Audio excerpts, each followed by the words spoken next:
اور میڈیسنز میں ویٹنری کی میڈیسنز بھی ہیں. ویکسین ٹیسٹنگ کی کوئی فیسلٹی موجود نہیں تھی, وہ بھی اس میں ویکسینز کی ٹیسٹنگ ہوگی. پھر ایک بہت بڑی انڈسٹری ہے جو کا تعلق ہمارے لوگوں سے ہے, وہ کاسمیٹکس کا. کاسمیٹک کی کوئی فیسلٹی نہیں تھی, وہ کاسمیٹک کی ٹیسٹنگ ہوگی. پھر جتنے سرجیکل امپلانٹس ہیں, سٹنٹس ہیں, بایو میڈیکل ڈیوائسز ہیں, ان کی ٹیسٹنگ کی فیسلٹی نہیں تھی, وہ اس میں ٹیسٹنگ ہوگی. اور اس کے ساتھ ساتھ ہم ایگریکلچر کنٹری ہیں, اور اس کا جو ایک انپٹ میجر انپٹس اس میں فرٹیلائزرز ہے اور اس میں پیسٹیسائڈ ہیں. دونوں میں ملاوٹ کے بڑے کیسز آتے ہیں,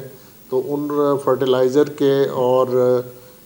پیسٹیسائڈ کی ٹیسٹنگ اس میں آئے گی. آلریڈی جو لیبز اویلیبل ہیں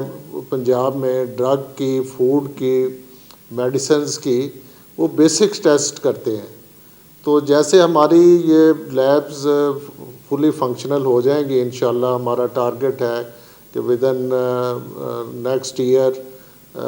یہ پروجیکٹ کمپلیٹ ہو, فلی فنکشنل ہو, اس کی ایکریڈیٹیشن ہو, اور اس میں اسی وقت پھر یہ جو جتنی آلریڈی ایگزسٹنگ لیبس ہیں, کو 23 لیبز ہیں پنجاب میں, 4 ہیلتھ کی ہیں, کوئی فوڈ کی ہیں, کوئی فرٹیلائزر کی ہیں. یہ ساری لیبز بھی ہمارے ایڈمنسٹریٹو کنٹرول میں آ جائیں گی. اور ہوگا کیا کہ جو بیسک ٹیسٹ ہیں وہ انہی لیب میں ہوں گے. جو ایڈوانس ٹیسٹنگ فیسلٹی ہے وہ پیفڈا کی ہم 6 BSL لیول 3 کی لیبز بنانے جا رہے ہیں, فنکشنل ہو رہی ہیں اسٹیپ وائز. تو وہ advance testing facility in labs میں ہوگی. تو مقصد یہ ہے کہ جی ہم پریونٹیو میں جائیں فوڈ میں, کہ انفارچونیٹلی ملک میں کینسر بڑی تیزی سے پھیل رہا ہے, تو ہمیں دیکھنا ہوگا کہ یہ کینسر کہاں سے آ رہا ہے. تو اس کی ایڈوانس ٹیسٹنگ جس میں مائکوٹاکسینز کی ہوگی ٹیسٹنگ ہے, یا منرلز کی, یا دوسرے جو اڈلٹرینٹس ہیں ان کی جو فوڈ میں ہمیں پرابلم کر رہے ہیں, اس کی فیسلٹیز یہاں ہوگی. اس کے ساتھ ساتھ جیسے میں نے آپ کو بتایا کہ ویکسینز بہت زیادہ یوز ہو رہی ہیں ہمارے, آپ کو پتہ ہے بچوں میں ویکسینز ہم ایک پورا سسٹم ہے, پھر اڈلٹس میں بھی ویکسین, پھر ٹاپ آف ڈیٹ ہماری جو پولٹری انڈسٹری ہے, لائف اسٹاک انڈسٹری ہے, اس میں ویکسینز کا بہت زیادہ استعمال ہے. پھر ہمارے جو فیڈ سے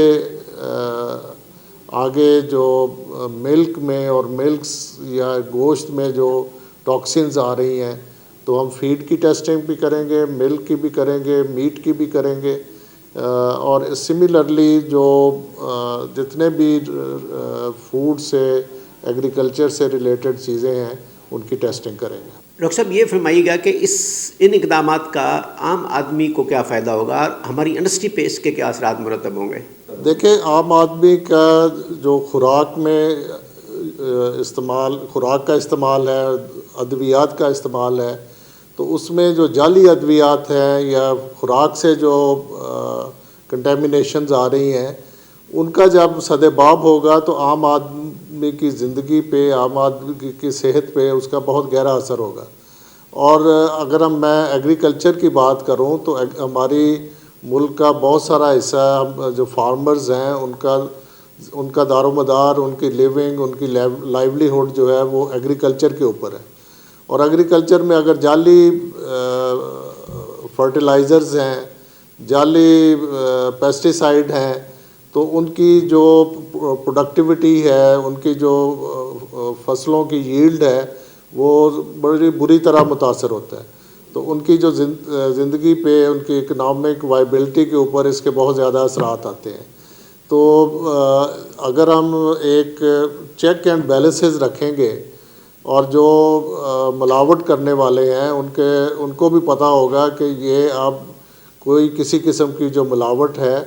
وہ ڈیٹیکشن ہر جگہ اس کی ہم اس کو ڈیٹیکٹ کریں گے، اس کا کوئی سدباب ہم کریں گے، اس کے ہم چیکس اینڈ بیلنسز کریں گے، تو وہ اس کا ایک لانگ ٹرم بینیفٹ یہ ہوگا کہ وہ ملاوٹ والی جو لوگ ہیں وہ اس ملاوٹ سے پیچھے ہو جائیں گے، اور پھر ہمارا سسٹم تو ہے جس میں ان کو جرمانے ہیں یا سزائیں ہیں، لیکن اگر ڈیٹیکشن ہی نہیں تو ان کا وہ پھر اپنے جو اس قسم کے کام ہے اس سے وہ جاری رکھتے ہیں۔ دوسری آپ نے بہت اہم بات کی کہ جی اس کا ہماری انڈسٹری کو کیا فائدہ ہوگا۔ ایک تو انڈسٹری میں یہ ایک کلچر آئے گا کہ کوالٹی پروڈکٹس ہم نے بنانی ہے، ایک ہیلدی کمپٹیشن ہوگا، اور جو اچھا کام کرنے والے ہیں ان کو بھی یہ ایک وہ سرخرو ہوں گے کہ جی ہم بھی اچھا کام کر رہے ہیں، اور دوسرے جو لوگ ہیں وہ بھی اب ان ایک اچھے پروڈکٹس کی طرف جا رہے ہیں۔ لیکن اس سے بھی اہم جو ہم انڈسٹری کو ایک سروسز دیں گے کہ بہت سارے ہمارے ایگریکلچر کے پروڈیوس ہیں، لائف اسٹاک کے پروڈیوس ہیں، فارماسوٹیکلز ہیں جو ایکسپورٹ ہوتی ہیں، اور اگر ہم جیسے ہم یہ انٹرنیشنلی ایکریڈیٹڈ لیب کو اسٹیبلش کریں گے تو ان کو یہ ٹیسٹنگ فیسلٹی پیڈ سروسز ہم دیں گے، اور ہمارے جو ٹیسٹ ہوں گے جیسے ہم نے ISO 1725 پہ لے کے جانا ہے، اس کی انٹرنیشنل ایکریڈیٹیشن کرنی ہے، تو ہماری یہ جو ٹیسٹنگ ہوگی یہ انٹرنیشنلی ریکگنائز ہوگی۔ ابھی کیا ہو رہا ہے کہ بہت سارے ایگریکلچر پروڈیوس کے، ویٹنری کے وہ سیمپلز انہیں باہر بھیجنا پڑتے ہیں، سنگاپور جاتے ہیں، جرمنی جاتے ہیں، ان کی لیبس کے کلیکشن سینٹر ادھر بنے ہوئے ہیں جو کہ ایکسپورٹ سے ریلیٹڈ ہمارے پروڈکٹس ہیں ان کو فیسیلیٹیٹ کرتے ہیں۔ تو یہ جو ادارہ ہے ایکسپورٹ والی انڈسٹری کو یہ فیسیلیٹیٹ کرے گا کہ ایک جو بین الاقوامی لیول کی لیب ہے اس کے جو سرٹیفائڈ ریزلٹس ہوں گے، جو انٹرنیشنلی اس کی ایکسیپٹنس ہوگی، تو اس میں ان کے کاروبار کو بھی وسعت ملے گی اور ان کو ایک فیسلٹی ملے گی کہ جی وہ ایکسپورٹ میں کر سکتے ہیں۔ اور سملرلی جو چیزیں امپورٹ ہو رہی ہیں انڈسٹری میں ان کی کوالٹی ٹیسٹنگ کے لیے بھی، جیسے یہ امپلانٹس کے، سرجیکل ڈیوائسز کے، تو وہ ایک چیک اینڈ بیلنسز ان کے پاس ہوگا کہ لوکل ٹیسٹنگ فیسلٹی ہوگی، اور اس کا الٹیمیٹلی جو فائدہ ہوگا وہ ہمارے کنزیومرز کو ہوگا۔ ان ویکسینز کا، میڈیسنز کا، کوالٹی میڈیسنز کی رجیم آئے گی اور کوالٹی پروڈکٹس آئیں گی۔ پھر بے شمار آپ کو پتہ ہے کاسمیٹکس جو امپورٹ بھی ہوتے ہیں، اگر اس کی ہم ٹیسٹنگ کرتے ہیں تو ان کے لیے بھی اور کنزیومر کے لیے بھی ایک بہت اس کا فائدہ ہوگا۔ اور اس کا الٹیمیٹ جو ایک کلچر ہے کوالٹی کا، وہ اس ہمارے صوبے میں، اس کنٹری میں الٹیمیٹلی وہ اس کی ایک شروعات کرنے جا رہے ہیں، اور انشاءاللہ تعالی اس کا امپیکٹ جو ہے وہ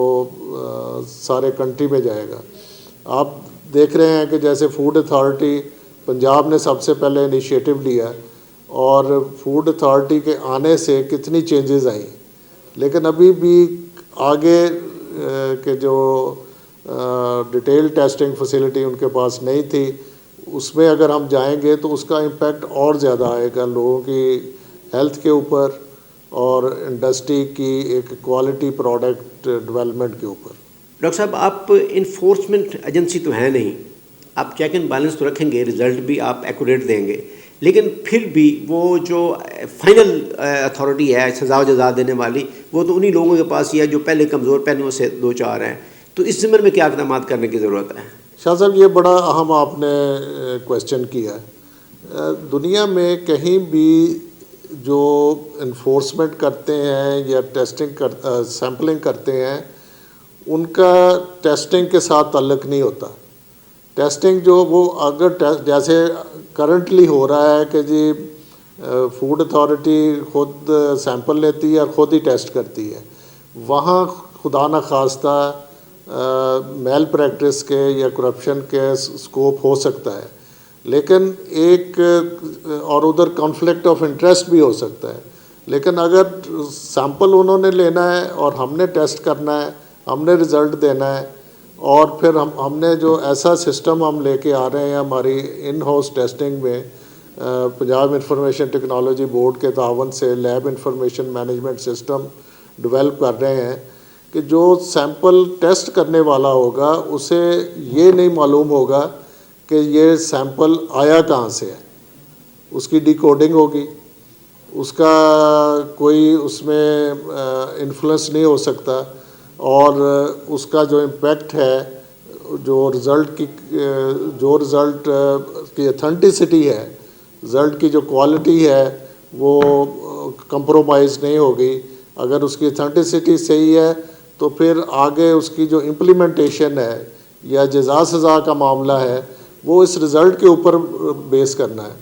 آپ کے ساتھ ایک بہت ہمارے بلکہ پڑوس میں ایک بہت اچھی لیب ہے, وہ جو گورنمنٹ آف پنجاب کا انیشیٹو تھا, وہ فورینزک لیب ہے. جو پنجاب کی فورینزک لیب کے آنے سے ایک ریمارکیبل ان کی چینجز ہیں, ایک ریمارکیبل ان کا کام ہے. اسی طرح ہمیں پورا اعتماد ہے کہ یہ جو نیا سسٹم ٹیسٹنگ کا, امپلیمنٹیشن کا ایک سیپریٹ ہوگا, ٹیسٹنگ سیپریٹ ہوگی, تو اس کا امپیکٹ جو ہے ہمارے ایگریکلچر کے انپٹس پہ, فوڈ پہ, اور میڈیسن, ویکسین, کاسمیٹکس اور امپلانٹس کے اوپر سرٹنلی آئے گا. ڈاکٹر صاحب, یقیناً یہ خوش آئند اور بہت قابل تعریف اقدامات ہیں, لیکن معاشرے کے شعور کو بیدار کرنے کے لیے اس ضمن میں کہ وہ سرکاری اداروں کے ساتھ ایفیلیٹ ہو کے ان کمزور پہلوؤں پر قابو پائیں اور اس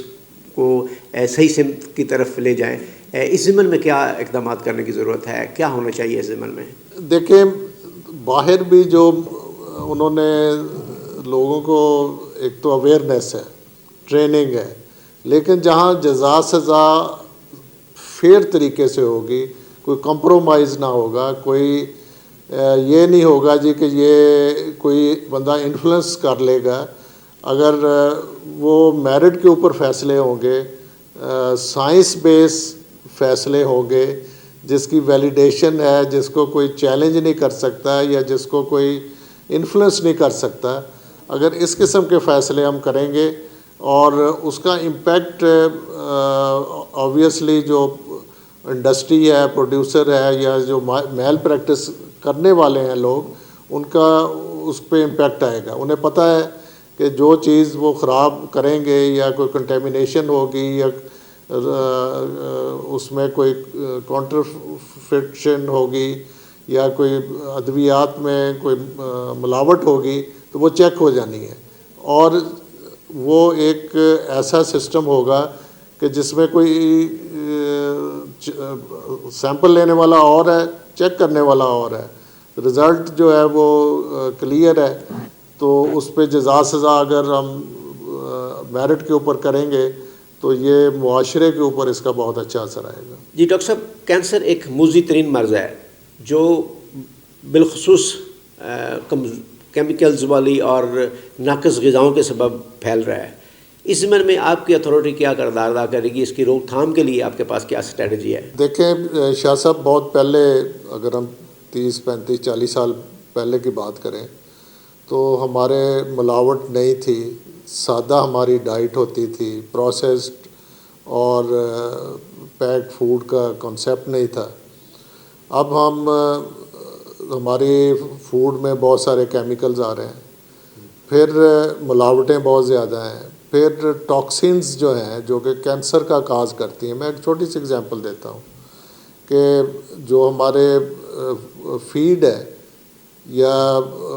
جانوروں کی خوراک ہے اس میں مائکروٹاکسینز ہوتی ہیں, اور وہ مائکروٹاکسین ان کے دودھ میں جاتی ہیں اور اس کو ہم پیتے ہیں تو اس میں ہوتا ہے. اور پھر یہ دیکھنے کی ضرورت ہے, میں یہ نہیں کہتا کہ ہر فیڈ میں ہے, چند ایک فیڈ ایسے ہیں جیسے بنولا کی کھل ہے, اس میں فنگس کا لیول کافی زیادہ ہوتا ہے جو کہ فیڈ میں ٹاکسین پروڈیوس کرتا ہے. اور اس کی پرمیزیبل لیمٹس، ایک تو فیڈ میں بھی چیک کرنا ضروری ہے، پھر ملک میں بھی چیک کرنا ضروری ہے، پھر اسی طرح میٹ میں بھی چیک کرنا ضروری ہے، پھر دوسری خوراکوں میں، دوسرے فوڈ میں چیک کرنا ضروری ہے کہ یہ ٹاکسنز کہاں سے آ رہی ہیں، اور اس کا چیک اینڈ بیلنسز اگر ہم کریں گے، ہم کتنے کینسر ہاسپٹل بنائیں گے. یہ ایک بڑی تکلیف دہ اور خطرناک بیماری ہے، اور اس پہ پھر ایکسپینسز بھی بہت زیادہ ہیں. تو ان چیکس اینڈ بیلنسز کے لیے، یہ ایڈوانس ٹیسٹنگ کے لیے، یہ ساری چیزوں کو دیکھنے کے لیے، یہ کوئی جو اڈلٹریشن ہے یا لوگوں کو اویئرنیس بھی نہیں ہے. وہ جب ہم چیک کریں گے، انہیں بتائیں گے کہ جی آپ کی پروڈکٹ ٹھیک نہیں ہے، اس میں یہ ہے، اس کے یہ نقصانات ہیں،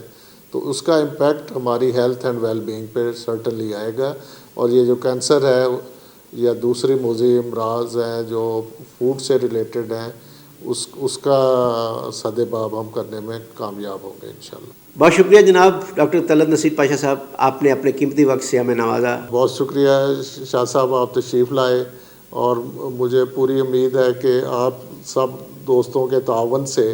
ہم اپنے مشن میں کامیاب ہوں گے، اور یہ جو سپریڈ کریں گے ورڈ اپنے معاشرے کے لیے کہ آگے چل کے کوالٹی پروڈکٹس ہے وہی مارکیٹ میں آئیں، اور ہماری ہیلتھ اور ویل بینگ جو ہے اس کی امپورٹنس بہت زیادہ ہے، اور اس کو ہم سیف گارڈ کریں. بہت شکریہ جی. جی ناظرین، آپ نے Punjab agriculture food and drugs authority کے ڈائریکٹر جنرل جناب ڈاکٹر طلعت نصیر پاشا کی گفتگو سنی. انہوں نے آپ کو بتایا کہ آپ کے ایگریکلچر میں اور آپ کے میڈیسنز میں اور آپ کے فوڈ کے لیے ایک زبردست قسم کا ادارہ بنایا گیا ہے جو چیک اینڈ بیلنس رکھے گا، اور یہ اتھارٹی آپ کو اعلیٰ معیاری انٹرنیشنل لیول کے فوڈ اور ادویات مہیا کرنے میں اپنا کلیدی کردار ادا کرے گی. یقیناً آپ اس سے مستفید ہوئے ہوں گے. اب پروگرام کا وقت ختم ہو چاہتا ہے. اپنے میزبان نظر حسین محبوب کو اجازت دیجیے. پاکستان زندہ باد.